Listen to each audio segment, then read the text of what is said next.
¿Cómo están amigos de la comunidad sanmarquina? Los saluda Diego Bardales del podcast San Marcos Lee. En esta ocasión, el noveno episodio lo compartimos con un profesor de San Marcos también, con el antropólogo Luis Reyes Escate, que está presentando con el fondo editorial este libro, Los hijos del lucero y el sol, una novedad del fondo editorial de San Marcos, que estamos presentando en la Feria del Libro. Bueno, Luis, bienvenido al podcast San Marcos Lee. Muchísimas gracias, Diego. Es un honor para mí poder estar aquí con todos ustedes y presentar el libro que he escrito también.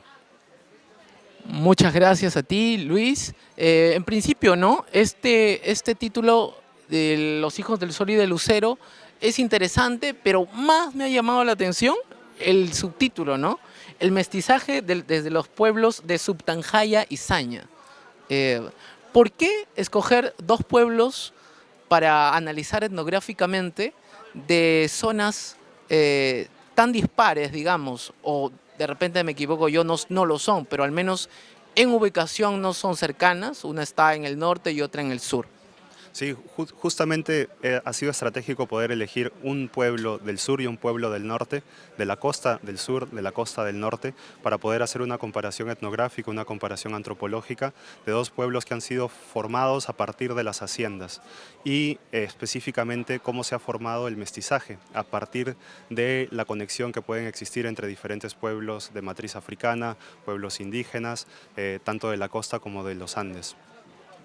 Aquí se habla mucho de lo negro y de lo cholo, ¿no? Muchas veces en nuestra habla cotidiana lo cholo y lo negro es visto como términos despreciativos, ¿no? Pero aquí tú lo valoras con el rigor académico necesario. ¿Qué podríamos destacar, digamos, de esta terminología para que el público lector entienda que no nos estamos refiriendo a los términos llanos que solemos utilizar en nuestra habla cotidiana, sino más bien a un análisis más panorámico y más antropológico? Excelente pregunta. Y lo que sucede es que dentro del español o dentro de los idiomas mayores se pueden extraer idiomas menores, que son idiomas llenos de concepto y de potencialidad conceptual de los pueblos con los cuales nosotros trabajamos.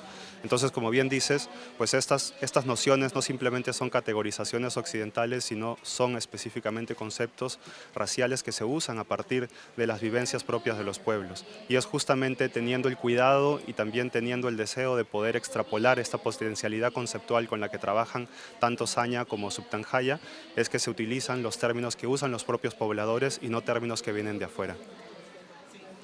Tú también demuestras a lo largo de este libro un respeto muy especial, un cariño también por escuchar a las personas mayores, a los ancianos, que muchas veces son los que tienen los recuerdos y las vivencias que ya se van perdiendo, para reconstruir una idea acerca de estos pueblos, ¿no? ¿Qué cosas tú crees, además de compartir esta idea de la hacienda, de haberse formado en una hacienda, pero que son las cosas más interesantes que los intersectan, digamos, ¿no? ¿Qué ideas, qué vivencias atraviesan a ambos? Bueno, además de esta cuestión que han sido formados a partir de la convergencia de diferentes etnicidades dentro de las haciendas, otra cosa que tienen en común es la localización geográfica, y además de la localización geográfica son las diferentes personas que habitan estos pueblos y los diferentes tránsitos migratorios y convergencias de pueblos costeños con pueblos andinos. Asimismo, se me olvidó mencionar anteriormente que uno de los pueblos Subtanjaya es el pueblo donde yo he crecido, es el pueblo de mis abuelos, es el pueblo de mi familia. Y una de las primeras ideas que se tuvo al hacer esta investigación es poner en diálogo un pueblo como el pueblo en el cual yo he estado con otro pueblo que también tiene un desarrollo similar. Y este desarrollo similar, aunque bastante distinto, fue encontrado en el pueblo del norte de Saña. Bien, has hablado un poco de lo personal ahora en esta última respuesta y me interesa saber cómo un etnógrafo, cómo un antropólogo intenta también no hablar todo desde ámbitos subjetivos, sino valorar los testimonios y discursos desde cierta distancia, que le otorga cierta objetividad y por lo tanto un poco más de imparcialidad. Ese ejercicio que hacen los etnógrafos, ¿qué tan difícil es? ¿Qué requiere? ¿Qué condiciones tienen que ocurrir para que se haga con el rigor necesario, digamos.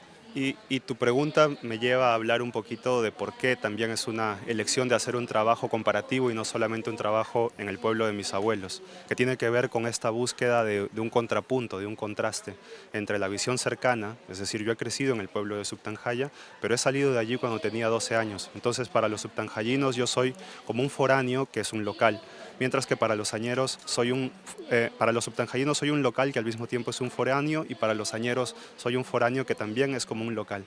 Entonces, tener ese tipo de contraste, de estar con mis abuelos en Subtanjaya y pasar a estar con personas que no conocía en un primer momento en Saña, me hace poder jugar con las perspectivas y poner las cosas en un punto de vista un tanto diferente.